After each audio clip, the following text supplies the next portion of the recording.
Hi, ഇന്ന് നമ്മൾ ഉണ്ടാക്കുന്നത് ഒരു കോട്ടൺ സ്റ്റൈലുള്ള ഒരു താറാവ് കറിയാണ്. നമുക്ക് നോക്കാം.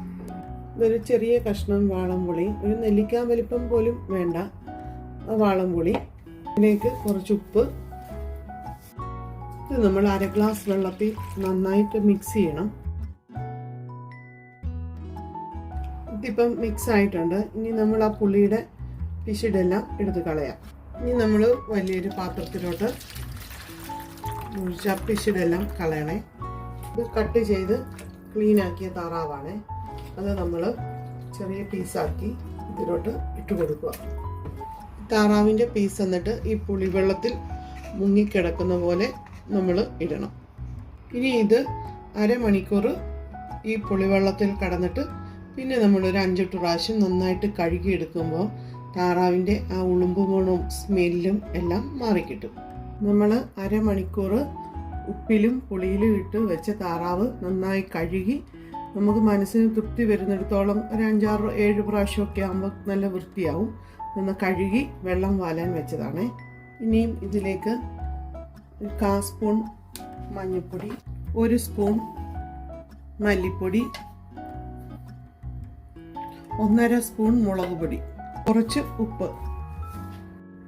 ഉപ്പും ചേർത്ത് നമുക്കിത് കൈക്ക് നന്നായിട്ട് തിരുമ്മി വെക്കാം. പാൻ ചൂടായിട്ടുണ്ട്. ഇനി ഇതിലേക്ക് നമുക്ക് 2 സ്പൂൺ വെളിച്ചെണ്ണ ഒഴിച്ചു കൊടുക്കാം. ഇതിലേക്ക് 1 സ്പൂൺ കടുക് പൊട്ടി വരുമ്പോൾ നമുക്ക് തേങ്ങാക്കൊത്ത് ഇടാം. ഇത് 100 ഗ്രാം തേങ്ങാക്കൊത്താണ്. ഇത് നമ്മുടെ തേങ്ങ നമ്മൾ ചിരട്ടയിൽ നിന്ന് എടുക്കുമ്പോൾ തേങ്ങയുടെ ബാക്ക് സൈഡിലൊരു ബ്ലാക്ക് ഇല്ലേ, അത് നമ്മൾ ചുരണ്ടി കളഞ്ഞിട്ടുള്ളതാണ്. കടുക് ഇപ്പോൾ പൊട്ടിയിട്ടുണ്ട്. നമുക്കിതിലേക്ക് തേങ്ങാക്കൊത്ത് ഇട്ട് കൊടുക്കാം. തേങ്ങാക്കൊത്ത് നമുക്കൊരു ബ്രൗൺ കളർ ആവുന്നത് വരെ നമുക്ക് ഇളക്കി കൊടുത്തുകൊണ്ടിരിക്കാം. തേങ്ങാക്കൊത്ത് ഇപ്പം നല്ല ബ്രൗൺ കളറായി തുടങ്ങിയിട്ടുണ്ട്.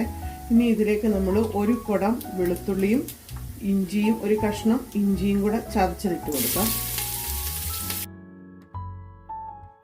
ഇനി ഇതിലേക്ക് 2 തണ്ട് കറിവേപ്പില. ഇഞ്ചിയും വെളുത്തുള്ളിയൊക്കെ നല്ലതായിട്ട് മൂക്കുന്നുണ്ട്, നല്ലൊരു മണമൊക്കെ വരുന്നുണ്ട്. ആ സമയത്ത് നമുക്ക് കറിവേപ്പിലയും കൂടി ഇട്ട് കൊടുത്ത് നന്നായിട്ട് ഇളക്കാം. ഇനി ഇതൊരു 1/2 കിലോ ഉള്ളി ക്ലീൻ ചെയ്തതാണ്, ചെറിയ ഉള്ളി. ഇതിലേക്കൊരു 1.5 സവോള. നമ്മളിത് ഈ കറിക്ക് ഉള്ളിയാണ് കൂടുതൽ ചേർക്കുന്നത്, സവോള കുറവാണ്. സവോള ഇട്ടാലൊരു മധുരം വരും, അതുകൊണ്ടൊരു 1.5 സവോള. കുറച്ച് ഉപ്പും കൂടെ ചേർത്ത് നമുക്ക് ഇളക്കാം. നമ്മൾ കഷ്ണത്തിലോട്ട് നമ്മൾ ഉപ്പ് പുരട്ടി വെച്ചിട്ടുണ്ട്, അപ്പോൾ അതനുസരിച്ച് സവോളയിൽ ബാക്കി ഉപ്പിട്ട് കൊടുക്കാം.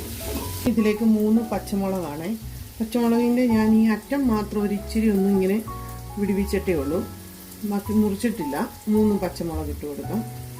ഉള്ളിയും സവോളയൊക്കെ വാടിയിട്ടുണ്ട്. ഇനി നമ്മൾ അതിലോട്ട് 1/2 സ്പൂൺ മഞ്ഞൾപ്പൊടി, 2 സ്പൂൺ മല്ലിപ്പൊടി, 2 സ്പൂൺ മുളക് പൊടി, കാശ്മീരി മുളക് പൊടിയാണ്. നമുക്കിനി ഇത് നന്നായിട്ട് മിക്സ് ചെയ്ത് അതിൻ്റെ കുത്തമണം പോകുന്നത് വരെ നന്നായിട്ട് ഇളക്കണേ. ഇപ്പം ഇത് നന്നായിട്ട് മൂത്തിട്ടുണ്ട്, കുത്തമണമൊക്കെ മാറിയിട്ടുണ്ട്. ഇനി നമ്മൾ ഇതിലേക്ക് ഒരു പഴുത്ത തക്കാളി. ഇപ്പം തക്കാളിയൊക്കെ ഇട്ട് നന്നായിട്ട് അതുമായിട്ട് മിക്സ് ആയിട്ടുണ്ട്. ഇനി നമ്മൾ ഇതിലേക്ക് തിളച്ച 1 ഗ്ലാസ് വെള്ളം, ഇതിലേക്ക് 1 സ്പൂൺ കുരുമുളക് പൊടിച്ചതല്ല ചതച്ചെടുത്തതാണ്, ചതച്ചെടുത്ത 1 സ്പൂൺ കുരുമുളക്, ചതച്ച 1/2 സ്പൂൺ പെരിഞ്ജീരകം. ഇതിപ്പം നന്നായിട്ട് തിളച്ചിട്ടുണ്ട്. ഇനി ഇതിലേക്ക് നമ്മൾ അരപ്പ് പുരട്ടി വെച്ച താറാവ് ഇട്ട് കൊടുക്കാം.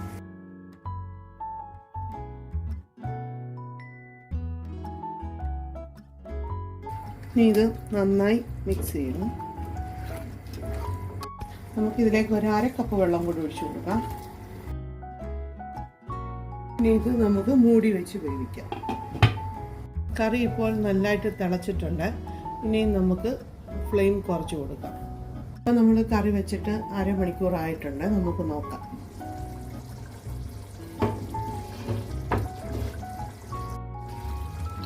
ഇപ്പോൾ നമ്മുടെ കറി നന്നായിട്ട് വെന്തിട്ടുണ്ട്. ഈ സമയം നമ്മൾ ഉപ്പും എരിവും ഒക്കെ ചെക്ക് ചെയ്യണം. എരിവ് പോരാന്നുണ്ടെങ്കിൽ നമ്മളിനിയും കുരുമുളക് പൊടിയാണ് ചേർക്കുന്നത്. ഇപ്പം എൻ്റെ ഉപ്പും എരിവും എല്ലാം പാകമാണ്, കറക്റ്റായിട്ടുണ്ട്. ഇത് നമ്മൾ കുക്കറിലല്ല വെക്കുന്നത്, ചട്ടിയിൽ തന്നെ വെക്കുവാണ്. കുക്കറിൽ വെക്കുമ്പോൾ അതിന് വേറൊരു ടേസ്റ്റാണ്. എനിക്കിപ്പോൾ ഇഷ്ടം ചട്ടിയിൽ തന്നെ വെക്കുന്നതാണ്. അപ്പോൾ ഒരു അരമണിക്കൂർ നമ്മൾ ചെറുതീയിൽ കറി തിളച്ച് കഴിഞ്ഞ് ചെറുതീയിൽ അരമണിക്കൂർ വെച്ച് കൊടുക്കുമ്പോൾ നല്ല ഇതായിട്ട്, ഇപ്പം നമ്മുടെ ഗ്രേവിയൊക്കെ ഉണ്ട്, നല്ല തിക്കായിട്ടുണ്ട്. നമുക്ക് ഇത് ഇടിയപ്പം എല്ലാത്തിൻ്റെയും കൂടെ കഴിക്കാനൊക്കെ നല്ലതാണ്. അപ്പം ഞങ്ങൾക്കിപ്പോൾ ഈ ഗ്രേവി മതി. ഇനി നമുക്ക് ഗ്രേവി വേണമെന്നുണ്ടെങ്കിൽ നമുക്കൊരു അര ഗ്ലാസ് തേങ്ങാപ്പാൽ വല്ലതും ചേർക്കാവുന്നതാണ്. തേങ്ങാപ്പാലൊന്നും ചേർക്കാതെ തന്നെ നല്ല കറിയാണ്, കോട്ടയം സ്റ്റൈൽ താറാവ് കറിയാണ്. കറി ഇപ്പം റെഡി ആയിട്ടുണ്ട്.